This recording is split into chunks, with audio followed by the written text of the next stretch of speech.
qilmoqchi bo'lsangiz, qizingizni o'qiting deydi. Dunyoni o'zgartirmoqchi bo'lsangiz ham qizingizni o'qiting. Jannatga kirmoqchi bo'lsangiz ham qizingizni o'qiting. Qizingiz jannatga olib kiradi. Qiyomat kuni shunday hashr deydi. Mana hashr surasi bor. Odamizodga bir falonday savob yetmayapti senga, birontadan qarz olibdi, sen jannatga kirasan desa, xotiniga kelsang bermaydi.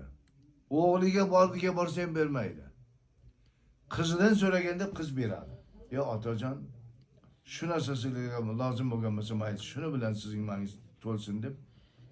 Qiz farzand ana shunday azizlar. Shuning uchun bularni o'qitish kerak. Ana mana bizning xalqimizda bitta yomon fikr borki, qizlar deydi, birovdan xashmi, erta birovga berib yuborasiz bir deydi. U nima qildi? O'qiganda kim bo'ladi degan gap bor. Yo'q, unday 16-asrdagi gaplar bular. Hozir 21-asrda yashayapmiz.